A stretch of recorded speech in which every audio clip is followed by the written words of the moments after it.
Now in James chapter 1 verse 18, quote, of his own will begot he us with the word of truth, that we should be a kind of first fruits of his creatures, unquote, King James Version. Now, let's parse this from the Greek to the English as far as the meanings go.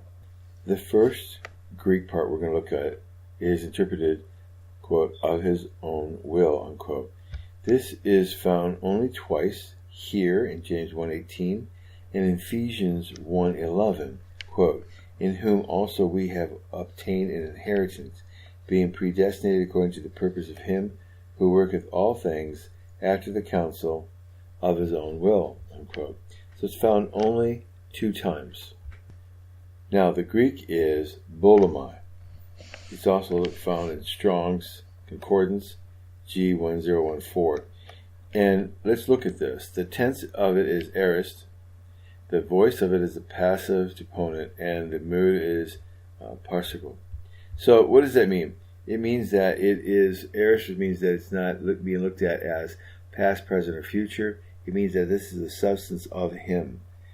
Passive deponent, that means that it is almost in all cases being translated as a passive voice. So what we're looking at basically here is that this is the substance of God, of his own will. So this is him doing the work. The next phrase we have is begat he.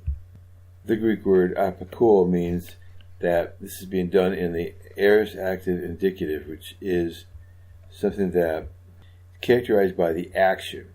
This is a very active action, and that it is a matter of fact. So begat he. With the word logos, this is only found in James here in the entire Bible. It's not done again anyplace else. Should be, or I me, when you parse that out, it's in the present tense and it's an infinitive mood. So it means it's taking place now. An infinitive is like when you use the phrase to, T-O, in front of it. So, to should be. The phrase a kind, or in Greek, tis, found only once, and that's found here in the entire Bible. First fruits is also found only in this part of the Bible, no other place. Apahith is how you pronounce the Greek. So let's look at James' Gill commentary of the Bible to see what he has to say about this.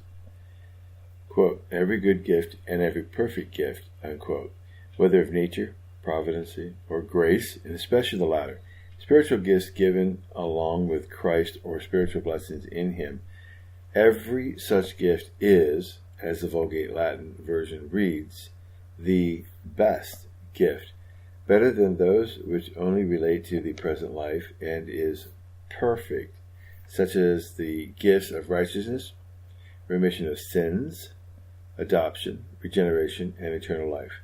The Jews say that the good things of this world are not truly good in comparison of the good things of the world to come, and are not a perfect good. And every such a one is from above, and not from man's self, from the creature, or from below, but from heaven, and from God who dwells there. Quote, and cometh down from the Father of lights, unquote, or author of lights, of all corporal lights, as the sun, moon, and stars, of all natural, rational, and moral light in angels and men, of spiritual light, or the light of grace in regenerate persons, and of eternal lights, the light of glory in the spirits of just then made perfect.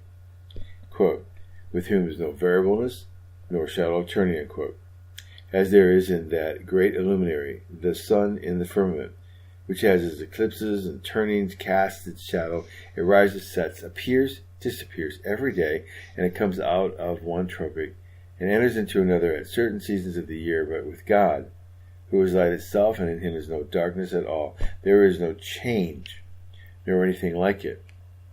He is changeable in his nature, perfections, purposes, promises, and gifts. Wherefore, he being holy, cannot turn to that which is evil, nor can he which is the fountain of life be the cause of darkness, or admit of any in him. And since every good and perfect gift comes from him, evil cannot proceed from him, nor can he tempt any to it.